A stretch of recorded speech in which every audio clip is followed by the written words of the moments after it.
اعوذ باللہ من الشیطان الرجیم بسم اللہ الرحمن الرحیم۔ آج بحمداللہ تعالی ہمارا لیکچر نمبر 65 ہے اور آیت نمبر سورۃ النساء کی 85 to 96 تک بیان ہوگا۔ ان آیات کے اندر جو بنیادی طور پہ موضوع چل رہا ہے وہ جہاد ہی کے متعلق ہے۔ جس طرح کہ آخری آیت مبارکہ گزری تھی اس کے اندر یہ ارشاد فرمایا گیا کہ اے نبی اگر آپ تنہا بھی رہ جائیں نا تب بھی آپ نے جہاد کرنا ہے۔ تو وہ نبی علیہ السلام نے کافی زیادہ ایسے موقع آئے جہاں پہ چند صحابہ کرام ساتھ رہ گئے، تب بھی نبی علیہ السلام اکیلے ڈٹے رہے۔ اور آگے الفاظ آیت مبارکہ کے اندر یہ آئے کہ آپ نے مسلمانوں کو جہاد کے لیے ترغیب دیتے رہنا ہے یہاں تک۔ باقی جو مدد آپ کی کرنی ہے وہ اللہ نے کرنی ہے، اللہ ہی حامی و ناصر ہے، اس کے علاوہ اور کوئی حامی و ناصر نہیں ہے۔ تو یہاں پہ جو آگے موضوع چل رہا تھا اسی کے متعلق پھر اللہ تبارک و تعالیٰ نے تھوڑا باب بدلا اور فرمایا کہ بسم اللہ الرحمن الرحیم من یشفع شفاعتا حسنۃ یکن لہ نصیب منہا، جو اچھی سفارش کرے اس کے لیے اس کا اجر ہے۔ یعنی کہ اس آیت مبارکہ کے اس حصے کے اندر یہ چیز ارشاد فرمائے کہ جو بندہ اچھے طریقے کے ساتھ سفارش کرے، یعنی ایک بندہ ایسا ہے کہ جو اتنی تعلیم کے اوپر پورا معیار پر اترتا ہے کہ جو جاب ہے وہ اس کا مستحق ہے، یعنی وہ جاب اس کو ملنی چاہیے۔ اب اگر کوئی تیسرا بندہ بیچ میں ایڈ ہو کے اچھے طریقے کے ساتھ حسن سلوک کرتے ہوئے سفارش کر دیتا ہے تو لہٰذا یہ عمل جائز ہے۔ لیکن وَمَن يَشْفَعْ شَفَاعَةً سَيِّئَةً يَكُن لَّهُ كِفْلٌ مِّنْهَا، اور جو بری سفارش ہے اس کے لیے اس میں سے حصہ ہے، یعنی جو بری سفارش کرے گا تو اس میں اس کے لیے حصہ ہے۔ یعنی کہ بندہ غلط کام، کوئی کلب کھولنا ہے، اب کوئی تیسرا بندہ کہے یار تھوڑا سا کرتے ہیں، یعنی بڑے بندے نے بیچ میں سفارش ڈال دی تو یہ والا معاملہ ناجائز و حرام ہے اور یہ سمجھا جائے گا۔ اور اس کے بعد فرمایا وَكَانَ اللَّهُ عَلَىٰ كُلِّ شَيْءٍ مُقِیتًا، اور اللہ ہر شے پر قادر ہے۔ یعنی اللہ تبارک و تعالیٰ سے تو کوئی چیز بھی پوشیدہ نہیں ہے، وہ جو چاہے اسی وقت کر سکتا ہے اور جس طرح وہ چاہے وہ ہر معاملے کے اندر قدرت رکھتا ہے۔ تو لہٰذا اچھی سفارش کرنا جائز ہے، بری چیز کے لیے سفارش کرنا یہ بندے کے لیے ہلاکت کا سبب ہے۔ وَإِذَا حُيِّيتُم بِتَحِيَّةٍ فَحَيُّوا بِأَحْسَنَ مِنْهَا أَوْ رُدُّوهَا، اور جب تمہیں کسی لفظ سے سلام کیا جائے تو تم اس سے بہتر لفظ سے جواب دو، یا وہی لفظ کہہ دو، اور ردوہا یعنی اسی طرح کا لفظ کہہ دو جس طرح کا اگلے بندے نے کہا ہے۔ ان اللہ کان علی کل شیء حسیبا، بے شک اللہ ہر چیز پر حساب لینے والا ہے۔ یعنی مثال لے لیں اس پہ آپ کہ اگر کوئی بندہ آپ کے ساتھ پیار محبت کے ساتھ احسن طریقے کے ساتھ سلام لیتا ہے اور کہتا ہے کہ السلام علیکم، آپ آگے سے اس کو کہہ سکتے ہیں وعلیکم السلام ورحمۃ اللہ، چند الفاظ بڑھا کے۔ اگر کوئی بندہ کہہ دیتا ہے کہ السلام علیکم ورحمۃ اللہ، آپ اس کو جواباً یہ کہہ سکتے ہیں وعلیکم السلام ورحمۃ اللہ وبرکاتہ۔ یہ الفاظ کہنا درست ہے، لیکن ہاں جو ہمارے عرف کے اندر بڑے جنت حلال و جہنم حرام، یہ الفاظ بیچ میں نہیں بولنے چاہیے، یہ ایک اپنے سے اضافہ ہے اور اس کو بدعت ہی سمجھا جائے گا کہ بے فضول طرح کے الفاظ بیچ میں داخل کرنے کی اجازت نہیں ہے۔ اور اس کے بعد یہاں پہ یہ بھی مسئلہ ایک واضح ہو جاتا ہے کہ سلام کرنا یہ بندے کے لیے ایک فضیلت والا عمل ہے کہ سلام کرنا تو سنت ہے، یعنی لوگ بیٹھے تھے، اب اس شخص نے سلام تو کر دیا ہے، سلام کرنا تو سنت تھا لیکن جواب دینا اب فرض ہے۔ لیکن اس موقع کے اندر اس کو پورا کنٹیکسٹ کے اندر سمجھیے گا کہ جہاں پہ اگلا بندہ مصروف نہیں ہے، اب کوئی بندہ نماز کے اندر مصروف ہے، کوئی بندہ قرآن مجید پڑھ رہا ہے یا کوئی بندہ کسی طرح کی عبادت کے اندر ملوث ہے، اب وہ اگر آپ کا سلام کا جواب نہیں دیتا تو وہ بندہ گناہ گار نہیں ہوگا۔ لیکن ہاں اگر وہ بے فضول بیٹھا ہے، یعنی فضول ترین کام نہیں کچھ بھی کر رہا، تو اس صورت کے اندر اس شخص کے اوپر یہ بندے کے اوپر حل بھی آئے گا، تو اس صورت کے اندر اپنے آپ کو بچاؤ رکھنا چاہیے۔ اس کے بعد اللہ تبارک و تعالیٰ نے فرمایا اللہ لا الہ الا ہو، اللہ ہی ہے جس کے سوا کوئی عبادت کے لائق نہیں۔ اور اس کے بعد فرمایا لَيَجْمَعَنَّكُمْ إِلَىٰ يَوْمِ الْقِيَامَةِ لَا رَيْبَ فِيهِ، اور وہ ضرور تمہیں قیامت کے دن اکٹھا کرے گا جس میں کوئی شک نہیں۔ یعنی اللہ تبارک و تعالیٰ ہی عبادت کے لائق ہے، اور ایک ایسا وقت آئے گا کہ تمہیں اس کے اندر قیامت کے دن اکٹھا کیا جائے گا، اور یہ ایک ایسا کام ہے کہ جس میں شک و شبہ کوئی نہیں ہے، یعنی اللہ نے اکٹھا کرنا ہے۔ یعنی بڑے لوگ یہاں پہ اعتراض کر سکتے تھے جو مسلمان ہیں ان کے لیے تو بنتا ہی نہیں، جنہوں نے اللہ مان لیا ہے۔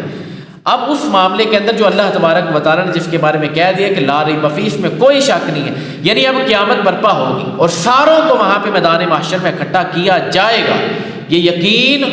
اور اس چیز پر پورا کا پورا استقامت کے ساتھ، عدل کے ساتھ یقین رکھنا، اس میں یہ ایک بندہ مسلمان اور بندہ مومن کے لیے اوپر لازم ہے۔ اس کے بعد فرمایا ومن اصدق من اللہ حدیثا، اور اللہ سے زیادہ کس کی بات سچی ہے، یعنی جو اللہ تبارک و تعالیٰ نے کہہ دیا تو اس سے بڑھ کے اور کس کی بات زیادہ سچی ہو سکتی ہے؟ تو اللہ تبارک و تعالیٰ تو فَلَن يُخْلِفَ اللَّهُ عَهْدَهُ، تو اللہ ہرگز وعدہ خلافی نہیں کرتا، یعنی اللہ تبارک و تعالیٰ تو ہر طور پہ اپنا وعدہ پورا کرے گا۔ اس کے بعد منافقین کا ایک تذکرہ کیا گیا، فَمَا لَكُمْ فِي الْمُنَافِقِينَ فِئَتَيْنِ وَاللَّهُ أَرْكَسَهُمْ بِمَا كَسَبُوا، تو تمہیں کیا ہوا ہے کہ منافقوں کے بارے میں دو گروہ ہو گئے ہو، حالانکہ اللہ نے ان کے اعمال کے سبب ان کے دلوں کو الٹا دیا ہے۔ یعنی کہ منافقین جو تھے وہ اپنی اسلام کو چھوڑ کے چلے گئے، اب یہاں پہ جو مسلمان تھے ان کے اندر دو گروہ بن گئے، ایک تو کہنے لگا کہ اب چونکہ مرتد ہو چکے ہیں یہ منافقین، کافروں مشرکین سے جا مل چکے ہیں تو لہٰذا ان کے اوپر اب قتل ہونا چاہیے، اور چند صحابہ کرام کہنے لگے نہیں ہونا چاہیے۔ منافقین کے بارے میں دو رائے اکٹھی ہوئی تو اللہ تبارک و تعالیٰ نے کہا کہ تمہیں کیا ہو گیا کہ تم منافقین کے بارے میں دو رائے اکٹھی کر رہے ہو، حالانکہ اللہ تبارک و تعالیٰ نے ان کے دلوں کو الٹا دیا ہوا ہے۔ اور اس کے بعد فرمایا اتریدون ان تہتدوا من اضل اللہ، کیا تم یہ چاہتے ہو کہ تم اسے راہ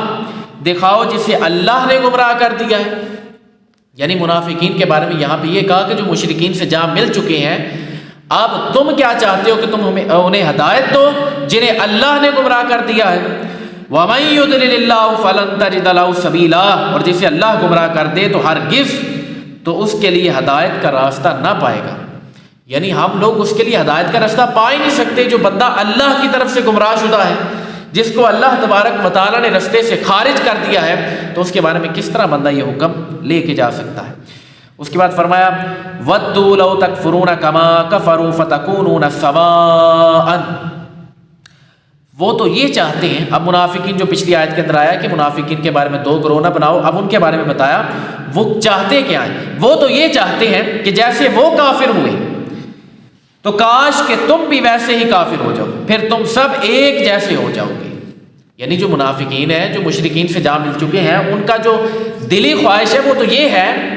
کہ جس طرح آپ کافر سے بھی آپ پوچھیں تو وہ یہی کہے گا کہ یہ تو ہم سے آگے مل چکے، چاہے اس کو کچھ بھی چاہیے، پیسے چاہیے، دولت چاہیے، دھن چاہیے، جو جو چیز چاہیے ہم دینے کو تیار ہیں، آ کے ہم سے مل جائے۔ تو یہی بتایا وہ تو پہلے یہ چیز چاہتے ہیں کہ تم ہمارے ساتھ آ کے مل جاؤ، وہ تو اس چیز کی خواہش رکھتے ہیں۔ فلا تتخذوا منهم اولیاء حتى يهاجروا في سبيل اللہ،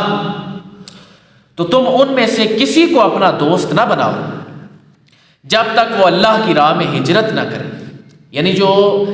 مل کے جا چکے ہیں ان سے، اب جب تک وہ اللہ کے رستے میں، یعنی جب اللہ کے رستے میں تب ہی آئیں گے جب ایمان لے کے آئیں گے، اور ہجرت تب کریں گے جب بندہ ایمان لے کے آئے گا، تو فرمایا تب تک تم نے ان کے ساتھ کوئی بھائی چارہ، کوئی دوستانہ ماحول نہیں رکھنا، وہ تمہارے کسی بھی اعتبار سے دوست نہ بنے۔ اور اس کے بعد فرمایا فَإِن تَوَلَّوْا فَخُذُوهُمْ وَاقْتُلُوهُمْ حَيْثُ وَجَدتُّمُوهُمْ، پھر اگر وہ منہ پھیرے تو انہیں پکڑو اور جہاں پاؤ قتل کر دو، یعنی جہاں پہ بھی وہ ملے ان کو پھر قتل کر دو۔ وَلَا تَتَّخِذُوا مِنْهُمْ وَلِيًّا وَلَا نَصِيرًا، اور ان میں کسی کو نہ دوست بناؤ اور نہ ہی مددگار، یعنی کافرین اور منافقین اور جو مشرکوں سے جا مل چکے ہیں ان میں سے کسی کو بھی اپنی زندگی کے اندر دوست نہ بناؤ اور نہ ہی مددگار، یعنی وہ تمہیں آ کے کہے بھی نا کہ ہم دشمن، مثال کے طور پہ آپ کو آ کے کہے کہ میں آپ کے ساتھ مل کے ان کے ساتھ جہاد کروں گا جو آپ کے دوسرے دشمن ہیں، تو نہ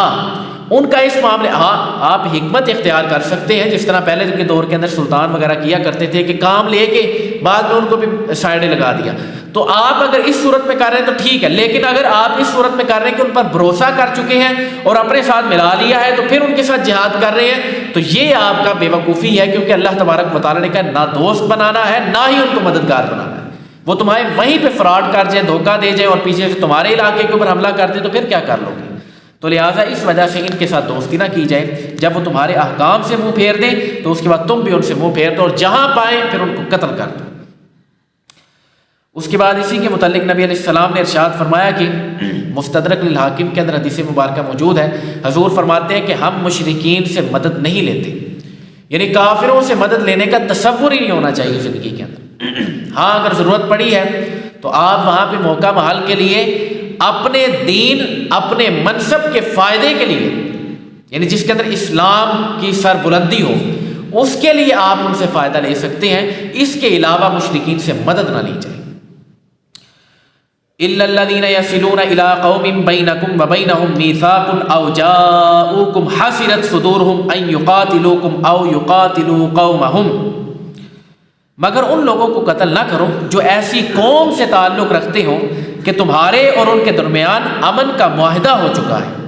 یا تمہارے پاس اس حال میں آئے کہ ان کے دل تم سے لڑائی کرنے سے تنگ آ چکے ہوں،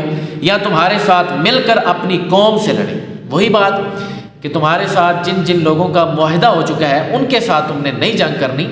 ہاں معاہدہ جن کے ساتھ نہیں ہوا تو ان کے ساتھ تو تم کر سکتے ہو۔ اور اس کے بعد فرمایا ان کے دل تم سے لڑائی کرنے سے تنگ آ چکے ہو، یعنی وہ بالکل تھک گئے، آپ تمہارے ساتھ لڑائی نہیں کریں گے، تو اس صورت کے اندر تم ان کا معاہدہ قبول کر سکتے ہو، پھر ان کو چھوڑ سکتے ہو۔ اور اسی کے ساتھ ساتھ فرمایا اور تمہارے ساتھ مل کر اپنی قوم سے لڑیں، یعنی کوئی شخص آ کے کہتا ہے میں آپ کے ساتھ مل کے اپنی قوم سے لڑنا چاہتا ہوں کیونکہ وہ کفر کے اندر ہے، تو پھر اس وقت بندہ لڑ سکتا ہے۔ اس کے بعد فرمایا وَلَوْ شَاءَ اللَّهُ لَسَلَّطَهُمْ عَلَيْكُمْ فَلَقَاتَلُوكُمْ، فرمایا کہ اور اللہ اگر چاہتا تو ضرور انہیں تم پر مسلط کر دیتا، تو وہ بے شک تم سے لڑتے۔ وَلَوْ شَاءَ اللَّهُ لَسَلَّطَهُمْ، فرمایا کہ اگر اللہ چاہتا تو تم پر انہی کو مسلط کر دیتا، اور وہ تم سے آ کے لڑتے اور تم پھر اس کے سامنے کچھ بھی نہ کر پاتے۔ وہ کس طرح فَإِنِ اعْتَزَلُوكُمْ فَلَمْ يُقَاتِلُوكُمْ وَأَلْقَوْا إِلَيْكُمُ السَّلَامَ فَمَا جَعَلَ اللَّهُ لَكُمْ عَلَيْهِمْ سَبِيلًا، پھر اگر وہ تم سے دور رہیں اور نہ لڑیں اور تمہاری طرف صلح کا پیغام بھیجیں، یعنی دور ہیں نہیں لڑ رہے، صلح کا پیغام بھیجے ہیں، تو صلح کی صورت میں اللہ نے تمہیں ان پر لڑائی کا کوئی راستہ نہیں دکھایا۔ یعنی جب صلح آ گئی ہے، کافر نے بھی صلح کر لی ہے، تو پھر ان کے ساتھ معاہدہ کر لو، اس کے اندر اپنے فائدے تلاش کر لو، نہ جنگ کرو۔ یعنی اس کے ساتھ معاہدہ یہ لکھ لو کہ اگر ہم تمہارے ساتھ صلح کر، ابھی تم لوگوں نے بھیجا ہے ہماری طرف پیغام، تو ٹھیک ہے ہم صلح تو کر رہے ہیں، لیکن اب شرطیں ہماری پسند کی ہوں گی۔ آپ مثال کے طور پہ ان کو کہہ سکتے ہیں کہ ہمیں اتنے بوری اس کے دیں اپنا سونے کے سکے، پھر اس کے بعد ہمارے جو مسلمان وہاں پہ تنگ موجود ہیں ان کو ہمارے پاس بھیج دیں، آپ اس سے فائدہ حاصل کر سکتے ہیں۔ تو اس صورت میں تو اللہ تبارک و تعالیٰ نے ان کے لیے امن کا دروازہ کھول دیا۔ اس آیت مبارکہ کے اندر، یعنی گزشتہ آیت کے اندر تو یہ تھا کہ جہاں پاؤ کافروں کو قتل کر دو، لیکن اس آیت مبارکہ کے اندر حکم چند خارج کر دیے، خاص کر دیے کہ کس صورت کے اندر تمہارا فائدہ حاصل ہو سکتا ہے۔ فرمایا وہ لوگ جن کا ایسی قوم سے تعلق ہو جن سے تمہارا امن کا معاہدہ ہو چکا ہے، تم نے ان کے ساتھ جنگ نہیں کرنی۔ اور فرمایا وہ لوگ جو تم سے لڑائی نہ کریں، سرے سے تمہارے پاس آئے نہیں رہے، تو تم ان کے ساتھ جا کے لڑائی نہ کرو بلکہ ابتدا ان کو کرنے دو۔ اور اس کے بعد فرمایا وہ لوگ جو تمہارے ساتھ مل کر اپنی قوم سے لڑیں، یعنی ایسا بندہ آتا ہے جو آپ کے ساتھ مل کے اپنی قوم سے لڑنا چاہتا ہے، تو ان کے ساتھ بھی تم لوگ نہ لڑو۔ یہ تین ایسے لوگ ہیں جس کا اس آیت مبارکہ کے اندر، یعنی کہ پچھلی آیت مبارکہ کے اندر قتل کا حکم تھا، اس آیت مبارکہ میں یہ فرمایا گیا کہ تین طرح کے لوگ ہیں کہ جب وہ آپ کے پاس آ جائے اور وہ معاملہ صلح ہو جائے، یا پھر کوئی شخص آ جائے تو وہ اپنی قوم کے خلاف لڑنا چاہے، تو پھر ان کے ساتھ نہ لڑو جو آپ کے پاس آئے ہیں۔ تو یہ بھی اللہ تبارک و تعالیٰ نے ایک طریقہ کار بیان فرما دیا۔ اس کے بعد فرمایا ستجدون آخرین یریدون ان یأمنوکم ویأمنوا قومہم، ان قریب تم کچھ دوسروں کو پاؤ گے جو چاہتے ہیں کہ وہ تم سے بھی امن میں رہیں اور اپنی قوم سے بھی امن میں رہیں۔ یعنی ان قریب تم ایسے لوگوں کو پاؤ گے کہ جو اپنی قوم سے بھی امن میں رہنا چاہتے ہیں اور تم لوگوں سے بھی، یعنی تمہارے پاس آئیں تو تمہارے، اپنی قوم کے پاس جائیں تو اپنی قوم کی۔ منافق وہ ایسے لوگ ہیں، فرمایا کہ کلما ردوا الی الفتنۃ ارکسوا فیہا، جب کبھی انہیں فتنے کی طرف پھیرا جاتا ہے تو اس میں اوندے جا پڑتے ہیں، یعنی فساد پھیلانا، مصیبت کے اندر مبتلا کرنا، آزمائش کے اندر ادھر جا کے بیٹھ جاتے ہیں۔ فَإِن لَّمْ يَعْتَزِلُوكُمْ وَيُلْقُوا إِلَيْكُمُ السَّلَامَ وَيَكُفُّوا أَيْدِيَهُمْ، اور اس کے بعد بڑا سخت حکم آیا، فرمایا پھر اگر وہ تم سے کنارہ کشی نہ کریں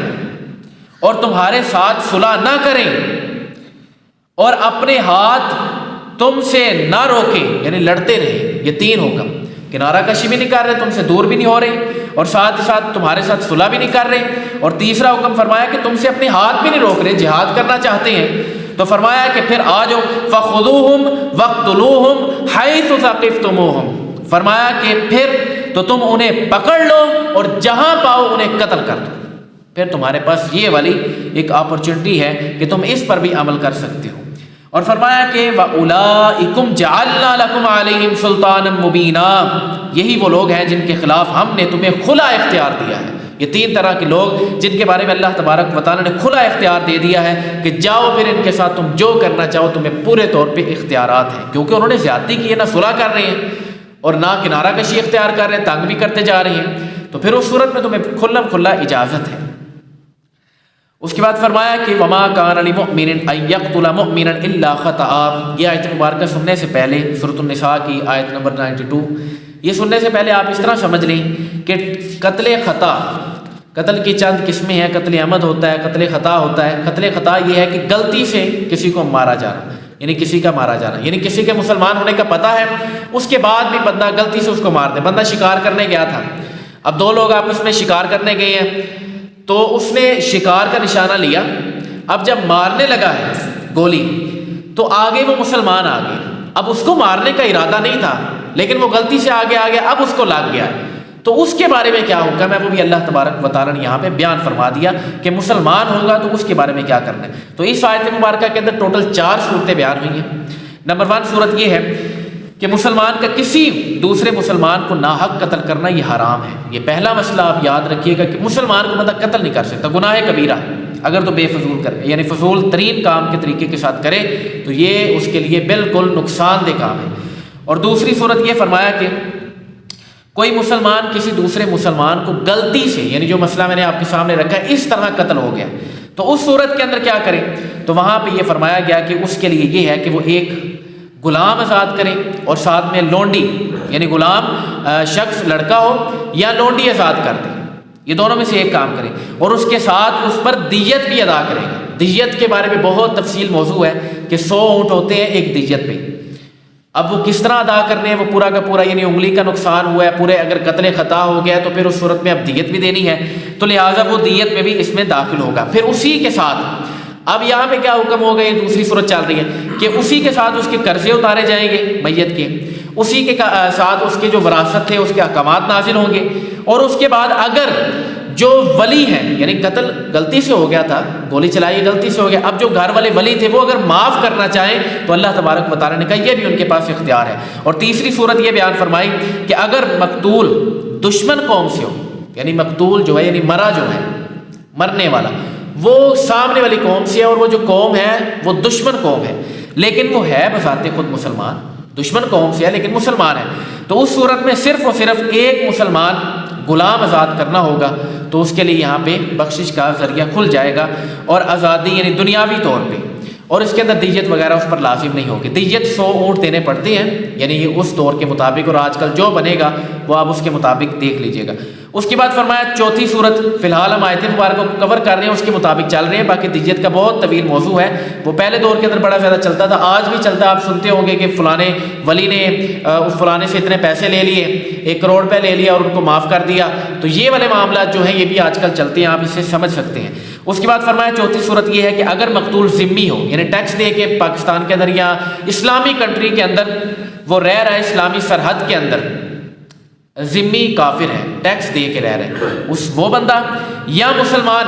حکومت کی اجازت کے ساتھ وہاں پہ رہ رہے ہیں، تو اس کے لیے کیا حکم ہے، تو اگر وہ قتل ہو گیا تو اس صورت میں گھر والوں کو مکمل طور پہ دیت دی جائے گی، اور ایک مسلمان غلام یا لونڈی کو آزاد کیا جائے گا۔ اگر کوئی شخص یہ والا عمل نہیں کر سکتا، جس طرح آج کل بندہ لونڈی یا غلام وغیرہ نہیں پاتا، تو اب کیا کرے، تو وہ بھی اللہ تبارک و تعالیٰ نے بتایا ہے کہ اگر بندہ غلام وغیرہ آزاد نہیں کر سکتا، لونڈی وغیرہ نہیں دے سکتا، تو اس کے لیے یہ حکم ہے کہ وہ شخص 2 مہینے لگاتار روزے رکھے۔ تو یہ اللہ تبارک و تعالیٰ نے ان کے لیے آسانیاں بنائی ہیں۔ تو اس کے بعد اب آیت مبارکہ کا ہم ترجمہ کلیئر کر دیتے ہیں، ٹوٹل 4 صورتیں تھیں وہ یہاں پہ بیان ہو جائیں گی۔ وَمَا كَانَ لِمُؤْمِنٍ أَن يَقْتُلَ مُؤْمِنًا إِلَّا خَطَأً، اور کسی مسلمان کے لیے جائز نہیں ہے کہ کسی مسلمان کو قتل کرے مگر یہ کہ غلطی سے ہو جائے، ٹھیک ہے۔ ومن قتل مؤمنا خطأ فتحرير رقبة مؤمنة ودية مسلمة إلى أهله إلا أن يصدقوا، اور جو کسی مسلمان کو غلطی سے قتل کر دے تو ایک مسلمان غلام کو آزاد کرنا اور دیت دینا لازم ہے، اور جو مقتول کے گھر والوں کے حوالے کی جائے گی سوائے اس کے کہ مقتول کے گھر والے اس کو معاف کر دیں۔ اب یہی صورت ہے، فَإِن كَانَ مِن قَوْمٍ عَدُوٍّ لَكُمْ وَهُوَ مُؤْمِنٌ فَتَحْرِيرُ رَقَبَةٍ مُؤْمِنَةٍ، پھر اگر وہ مقتول تمہارے دشمن قوم سے ہو، یعنی مخالف قوم سے اور دشمن ہے لیکن بذات خود مسلمان ہے، وہ مقتول خود مسلمان ہو تو صرف ایک مسلمان غلام کا آزاد کرنا ہی لازم ہوگا۔ وَإِن كَانَ مِن قَوْمٍ بَيْنَكُمْ وَبَيْنَهُم مِّيثَاقٌ فَدِيَةٌ مُّسَلَّمَةٌ إِلَىٰ أَهْلِهِ وَتَحْرِيرُ رَقَبَةٍ مُّؤْمِنَةٍ، پھر اگر وہ مقتول اس قوم میں سے ہو کہ تمہارے اور ان کے درمیان معاہدہ ہوا ہو، یعنی آپس میں معاہدہ ہوا ہے اسلامی کنٹری اور اسلامی سرحد کے مطابق، تو گھر والوں کے حوالے دیت کی جائے اور ایک مسلمان غلام یا لونڈی کو آزاد کیا جائے گا۔ اچھا، اب یہاں تک حکم ہو گیا، لیکن اگر ذمہ ہی یا اس کے ساتھ وہ اس طرح تھا کہ مسلمان حکومت کی اجازت کے ساتھ یہاں پہ رہ رہا تھا، اب وہ قتل ہو گیا ہے تو بندہ اب غلام یا لونڈی نہیں دے سکتا، تو پھر وہ کیا کرے؟ تو اللہ تبارک و تعالیٰ نے فرمایا فَمَن لَّمْ يَجِدْ، اگر وہ نہ پائی فَصِيَامُ شَهْرَيْنِ مُتَتَابِعَيْنِ، پھر وہ مسلسل 2 مہینے روزے رکھے، توبۃ من اللہ وکان اللہ علیما حکیما، اللہ کی بارگاہ میں اس کی توبہ ہے اور اللہ جاننے والا حکمت والا ہے، یعنی مسلسل اب روزے رکھ لے تو یہ بھی اللہ تبارک و تعالیٰ کے حضور قبول ہے۔ وَمَن يَقْتُلْ مُؤْمِنًا مُتَعَمِّدًا فَجَزَاؤُهُ جَهَنَّمُ خَالِدًا فِيهَا وَغَضِبَ اللَّهُ عَلَيْهِ وَلَعَنَهُ وَأَعَدَّ لَهُ عَذَابًا عَظِيمًا، اور جو کسی مسلمان کو جان بوجھ کر قتل کر دے، ایک تو پہلے غلطی سے تھا، اب اگلی آیت کے اندر آیا کہ جو کسی مسلمان کو جان بوجھ کے قتل کر دے، یعنی پتہ ہے کہ میں اس کو قتل کر رہا ہوں، اب اس نے جان بوجھ کے قتل کیا ہے، تو پہلی بات تو یہ مسئلہ یاد رکھیے گا کبیرہ گناہ ہے اور بالکل حرام ہے، اور اس کے بارے میں فرمایا تو اس کا بدلہ جہنم ہے، اخروی وعید اللہ تبارک و تعالیٰ نے بیان کر دی ہے، اور عرصہ دراز تک اس میں رہے گا۔ خالدن کے الفاظ ہیں، خالدن کے 2 طرح کے ترجمے ہوتے ہیں، ایک تو پوری زندگی وہاں پہ رہے گا ہمیشہ کے لیے، اور دوسرا یہ کہ عرصہ دراز تک یعنی کافی دیر تک، تو اس میں رہے گا، اور اللہ نے اس پر غضب کیا ہے اور اس پر لعنت کی ہے اور اس کے لیے بڑا عذاب تیار کیا گیا ہے۔ تو لہٰذا ہمارا چونکہ اب یہاں پہ موقف یہ ہے خالدن کے، یہاں پہ کچھ لوگ اعتراض کر سکتے ہیں کہ یار خالدن یعنی ہمیشہ وہاں پہ رہے گا اور عرصہ دراز تک، تو یہ کیا یعنی آپ نے تشبیہ کر دی ہے، تطبیق کر دی ہے، تو اب یہاں پہ آپ کیا کریں گے؟ تو ہم یہاں پہ یہ جواب دیتے ہیں کہ حضرت صاحب ہمارا موقف یہی ہے یہاں پہ کہ کبیرہ گناہ جتنا مرضی بھی بڑا ہے وہ اللہ تبارک و تعالیٰ کی مشیت پر موقوف ہے، اللہ تبارک و تعالیٰ چاہے تو معاف کر دے، تو اللہ تبارک و تعالیٰ اگر معاف نہ کرے تو پھر اس کے لیے عذاب ہے، لیکن آخر کار اس کے لیے جنت ہے۔ ہم اس کو ہمیشہ کے لیے کبیرہ گناہ کی بنیاد کے اوپر جہنم کے اندر داخل نہیں کر سکتے، کیونکہ ہمارا یہاں پہ جو موقف ہے وہ یہی ہے، اور قرآن مجید کی جب یہاں پہ الفاظ کے اندر آ رہا ہے کہ دوسرا ہو سکتا ہے تو پھر ہے۔ مسلمان کو ناحق قتل کرنے کے متعلق آپ 3 احادیث یاد رکھیے گا۔ حضرت انس بن مالک رضی اللہ تعالیٰ عنہ سے روایت ہے، فرماتے ہیں تاجدار رسالت صلی اللہ علیہ وآلہ وسلم نے فرمایا کہ بڑے کبیرہ گناہوں میں سے کسی ایک جان کو ناحق قتل کر دینا بھی ہے، اور یہ بخاری شریف کے اندر موجود ہے، اور حضرت ابو بکرہ رضی اللہ تعالیٰ عنہ سے مروی ہے، یہ بھی حدیث بخاری شریف کے اندر موجود ہے۔ نبی علیہ السلام نے ارشاد فرمایا جب 2 مسلمان اپنی تلواریں سے لڑیں، یعنی اپنی تلواروں سے لڑیں، تو قاتل اور مقتول، مارنے والا اور مرنے والا دونوں آگ میں، یہ نبی علیہ السلام نے ارشاد فرمایا۔ راوی کہتے ہیں میں نے پوچھا یا رسول اللہ صلی اللہ علیہ وآلہ وسلم، جو قاتل ہے اس کا تو پتہ چلا یعنی مارنے والے کا کہ وہ جہنم کے اندر جائے گا، مقتول کا کیا قصور؟ تو نبی علیہ السلام نے فرمایا کہ جب اس نے تلواریں نکالی تھی نا تو دونوں کا ارادہ اس وقت یہی تھا کہ ایک دوسرے کو مارنا ہے، تو جب دونوں نے نکالی ہے تو لہٰذا اس وجہ سے یہاں پہ یہی واضح الفاظ ہیں کہ دونوں کے لیے پھر جہنم ہے اور آگ ہے، کیونکہ دوسرا بھی بالکل اس کے قتل کرنے پر مصر تھا، پورے طور پہ تیار تھا، تو لہٰذا اس وجہ سے اللہ تبارک و تعالیٰ کے پیارے حبیب نے ان کو اسی میں داخل فرمایا۔ اور حضرت ابو ہریرہ سے روایت ہے، فرماتے ہیں نبی علیہ السلام نے ارشاد فرمایا جس نے کسی مومن کے قتل پر ایک حرف جتنی بھی گواہی دی، مومن کا قتل ہو رہا تھا وہاں پہ ایک حرف بھی گواہی دے دی اس کے خلاف تاکہ اس کا قتل ہو جائے، تو نبی علیہ السلام نے ارشاد فرمایا قیامت کے دن اللہ کی بارگاہ میں اس حال میں آئے گا کہ اس کی دونوں آنکھوں کے درمیان یہ الفاظ لکھے ہوں گے کہ یہ اللہ عز و جل کی رحمت سے مایوس ترین آدمی ہے۔ تو لہٰذا کسی کے قتل پر آگے بڑھ کے الفاظ نہ کیے جائیں، کیا پتہ دل کے اندر پکا ترین مومن ہو۔ اور مسلمان کے باہمی تعلق کے اوپر، آپس میں مل جانے کے اوپر یہاں پہ بھی آیت مبارکہ سن لیں تو نبی علیہ السلام نے فرمایا کہ مسلمان وہ ہے، بہترین کامل ترین مسلمان وہ ہے جس کے ہاتھ اور اس کے زبان سے دوسرا مسلمان محفوظ رہے۔ صحیح بخاری کے الفاظ ہیں، نبی علیہ السلام نے فرمایا تم میں سے کامل ترین مومن وہ ہے کہ جو اپنے لیے پسند کرے وہی کسی دوسرے کے لیے پسند کرے۔ اس کے بعد اللہ تبارک و تعالیٰ نے ارشاد فرمایا یا ایھا الذین آمنوا اذا ضربتم فی سبیل اللہ فتبینوا ولا تقولوا لمن القی الیکم السلام لست مؤمنا۔ اے ایمان والو، جب تم اللہ کے راستے میں چلو تو خوب تحقیق کر لیا کرو، اور جو تمہیں سلام کرے اسے یہ نہ کہا کہ تو مسلمان نہیں۔ یعنی ایک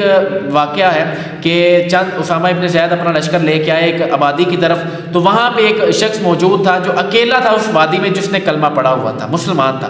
اب وہ اوپر چڑھ گیا بکریاں لے کے چرانے کے لیے، جب واپس آیا تو اسامہ ابن زید نے کہا کہ السلام علیکم، تو اس نے واپسی میں جواب دے دیا وعلیکم السلام، مسلمان ہونے کا ثابت ہو گیا۔ لیکن اسامہ ابن زید کے ذہن کے اندر آیا کہ یار یہ کس طرح مسلمان ہو سکتا ہے، یعنی یہ کس طرح مسلمان ہے کہ یہاں پہ تو ساری وادی کافروں کی ہے۔ تو لہٰذا انہوں نے اسامہ ابن زید نے ان کو قتل کر دیا،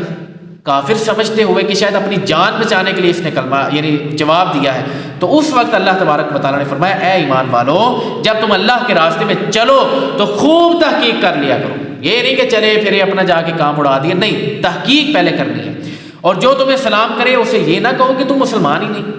تبتغون عرض الحیات الدنیا فعند اللہ مغانم کثیرہ،